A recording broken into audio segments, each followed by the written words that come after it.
कैसे हैं मेरे सारे स्टूडेंट। आशा करते हैं कि इस लॉकडाउन के पीरियड में आप अपने स्वास्थ्य का बेहतर तरीके से ध्यान रख रहे होंगे, लॉकडाउन के सारे रूल्स को फॉलो कर रहे होंगे और अपनी स्टडी पर भी फोकस कर रहे होंगे। तो चलिए आज का हम लोग अपना नेक्स्ट टॉपिक स्टार्ट करते हैं। ऑनर्स का है, जिसमें है nutrition for mother and child. जैसा कि आपने पिछले चैप्टर में पढ़ा था कि प्रेग्नेंट लेडी के क्या क्वालिटीज़ होती हैं, उनके कॉम्प्लिकेशंस क्या क्या होते हैं और उनकी देखभाल हम किस तरह से कर सकते हैं, यानी कौन कौन से फैक्टर हैं जो प्रेग्नेंट लेडी और उसके बच्चे की देखभाल के लिए सहायक होते हैं। तो उनमें सबसे पहले आज हम लोग डिस्कस करेंगे न्यूट्रिशन के बारे में, क्योंकि प्रेगनेंसी के टाइम और पोस्ट प्रेगनेंसी के बाद जो है माता और उसके बच्चों को स्वस्थ रखने में पोषण का विशेष योगदान रहता है। तो सबसे पहले बच्चों हम लोग समझ लेते हैं कि ये पोषण यानी न्यूट्रिशन क्या होता है। तो पोषण का अर्थ है कि पोषण शरीर में होने वाली उन समस्त क्रियाओं का या गतिविधियों का एक गत्यात्मक संगठन है जो हमारे शरीर को ऊर्जा प्राप्त देता है, हमारे शरीर में टूट फूट की मरम्मत करता है और हमारे शरीर में रोग प्रतिरोधक क्षमता उत्पन्न करता है। तो पोषण में आखिर ऐसी कौन सी चीज़ें, ऐसे कौन से तत्व उपस्थित हैं जो ये तीनों कार्य सुचारू रूप से हमारे शरीर में करते हैं। तो मदर और चाइल्ड के लिए सबसे ज़रूरत होती है न्यूट्रिएंट्स की। अब आप इस बोर्ड में आप देख रहे होंगे कि ये न्यूट्रिएंट्स क्या क्या होते हैं। तो हम लोग इसको सबसे पहले लाते हैं।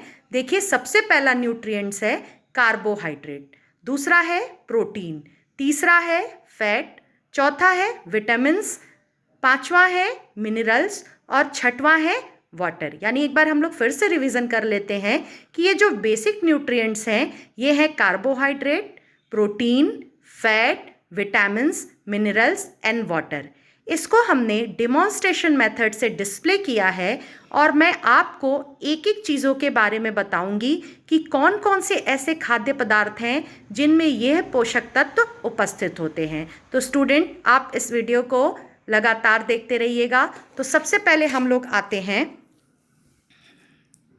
ये हमारा है कार्बोहाइड्रेट। जैसा कि आप देख सकते हैं, कार्बोहाइड्रेट विशेष रूप से हमारे शरीर को ऊर्जा प्रदान करता है, यानी कैलोरी देने का प्रमुख कार्य कार्बोहाइड्रेट का होता है। जैसा कि आप देख सकते हो, जो कार्बोहाइड्रेट हमें मिलता है वो आटा, चूड़ा यानी जिसको आप पोहा कहते हैं, उसके बाद सूजी और चीनी, ब्रेड, गुड़, आलू भी कार्बोहाइड्रेट का रिच सोर्स होता है।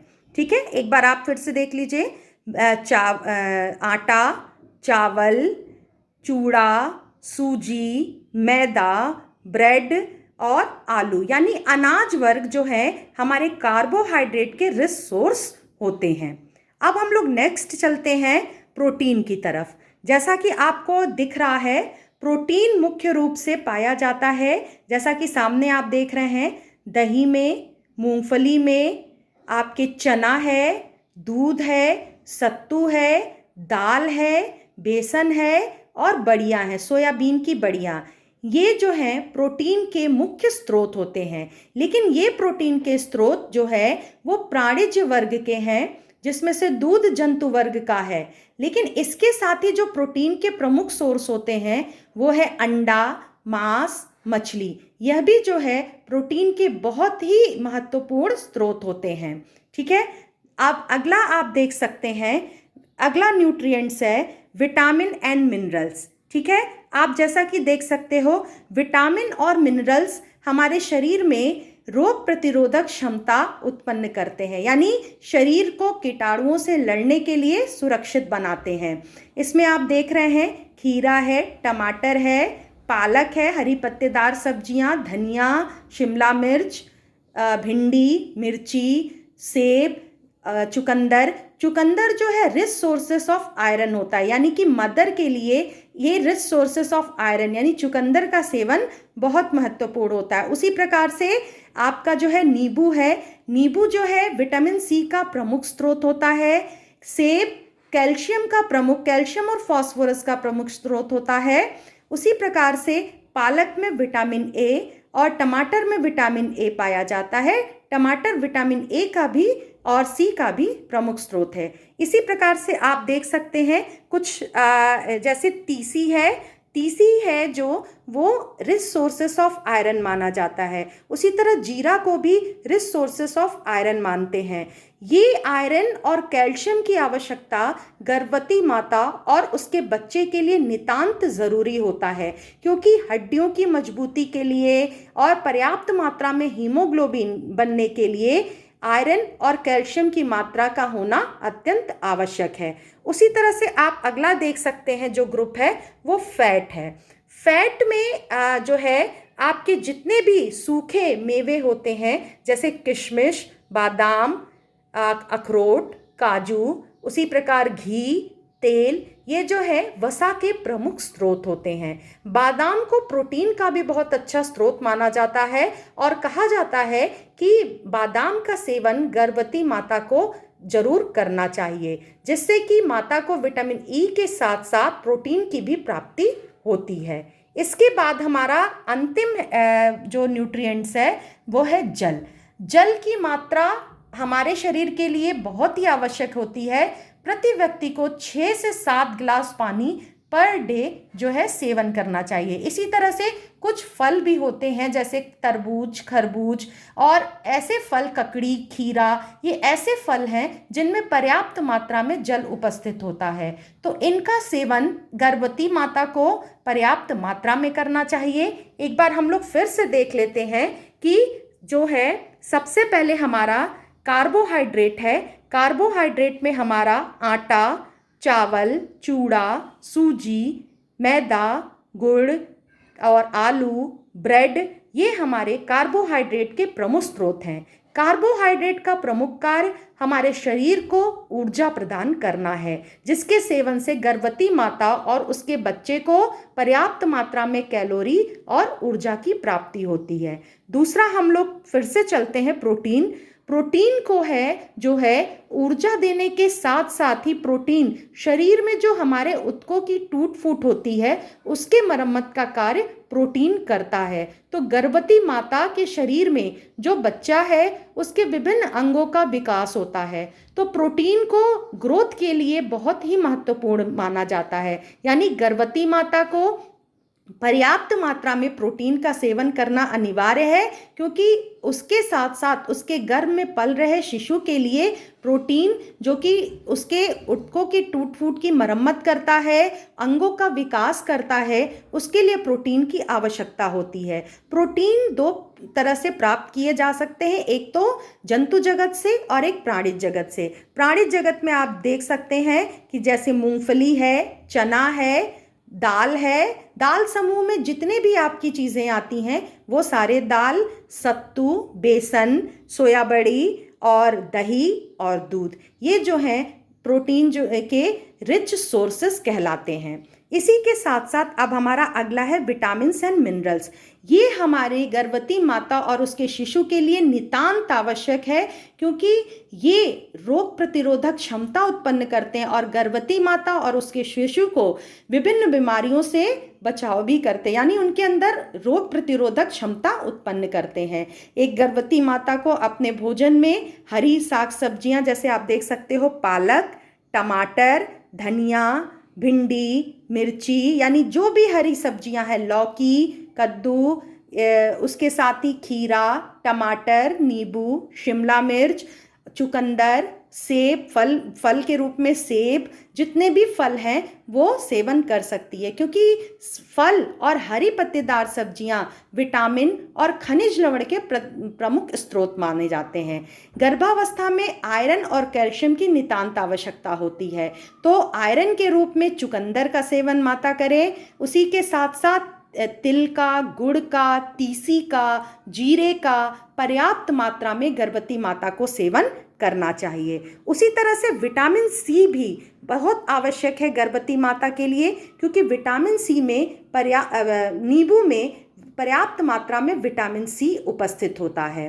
तो विटामिन सी आयरन के एब्जॉर्प्शन के लिए बहुत ही ज़रूरी है। जैसे कि पालक अगर माँ बनाती हैं तो पालक जब बन करके उतर जाता है तो उसमें नींबू निचोड़ दिया जाता है, क्योंकि विटामिन सी मिला देने से हमारे शरीर में आयरन का अवशोषण बहुत ही बढ़ जाता है। ठीक उसी तरह से सेब जो है कैल्शियम का प्रमुख स्रोत माना जाता है, लेकिन इसके साथ ही जब हम दूध पीते हैं तो दूध विटामिन कैल्शियम का स्रोत है, लेकिन कैल्शियम के अवशोषण के लिए विटामिन डी का होना बहुत ज़रूरी है। इसलिए दूध में विटामिन डी उपस्थित होता है। कैल्शियम के एब्जॉर्प्शन के लिए विटामिन डी का सेवन ज़रूर करें। उसी के साथ कुछ हमारे फैट्स हैं जिनका सेवन गर्भवती माता के लिए ज़रूरी है। ये फैट हमारे शरीर को ऊर्जा देने का कार्य करता है, यानी किसी अवस्था में अगर हमें कार्बोहाइड्रेट और प्रोटीन से ऊर्जा नहीं मिल पाती है तो फैट का होना बहुत ज़रूरी है। तो फैट में आप देख सकते हैं कि क्योंकि देखिए कुछ विटामिन हैं जो जल में घुलनशील होते हैं और कुछ विटामिन वसा में घुलनशील होते हैं। अगर गर्भवती माता पर्याप्त मात्रा में वसा का सेवन नहीं करेगी तो कुछ विटामिन जो हैं जो वसा में घुलनशील हैं वो पर्याप्त मात्रा में माता के शरीर को प्राप्त नहीं हो पाएंगे। इसलिए पर्याप्त मात्रा में वसा का भी सेवन करना ज़रूरी है। और ये वसा मुख्य रूप से घी, तेल, मक्खन, काजू, बादाम, किशमिश, अखरोट इनमें उपस्थित रहता है। अखरोट और बादाम को प्रोटीन का भी मुख्य स्रोत माना जाता है, क्योंकि यह वृद्धि के लिए बहुत ही आवश्यक होते हैं और दिमाग को मजबूत करते हैं। इसी के साथ साथ गर्भवती माता को नमक का सेवन करना चाहिए, और ऐसा नमक जिसमें आयोडीन की पर्याप्त मात्रा उपस्थित हो। इसके साथ ही प्याज का भी सेवन करना चाहिए, क्योंकि प्याज में पर्याप्त मात्रा में आयोडीन होता है। और आयोडीन की कमी से जो माता के शरीर में बच्चा पल रहा होता, शिशु पल रहा होता है, अगर आयोडीन की कमी होगी तो उसका वृद्धि और विकास दोनों प्रभावित हो सकता है, और हो सकता है कि पैदा होने वाला शिशु मानसिक या शारीरिक रूप से विकलांग हो। तो इसलिए माता को यह ध्यान रखना अत्यंत आवश्यक है कि वह अपने भोजन में पर्याप्त मात्रा में नमक जो कि आयोडाइज्ड हो, प्याज जो जिसमें आयोडीन पर्याप्त मात्रा में होता है, और कुछ समुद्री भोजन या सलाद की पत्तियां, इन सबों का सेवन पर्याप्त मात्रा में करना चाहिए। और अंत में आता है जल। जल भी हमारे शरीर के लिए नितांत आवश्यक है, क्योंकि हमारा 70% भाग शरीर का जल से निर्मित होता है। और अगर माता पर्याप्त मात्रा में जल का सेवन नहीं करती है तो डिहाइड्रेशन की समस्या उसके शरीर में हो सकती है।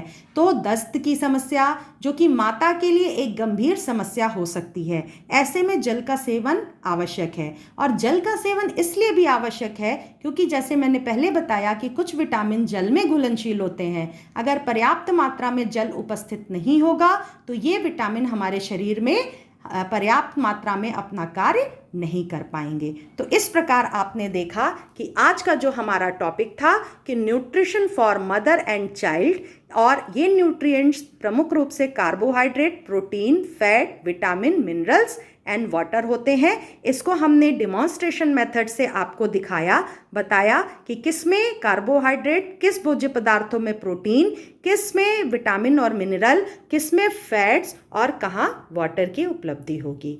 आशा है आपको ये लेसन अच्छे से समझ में आया होगा। आप इसको प्रॉपर तरीके से पढ़िएगा।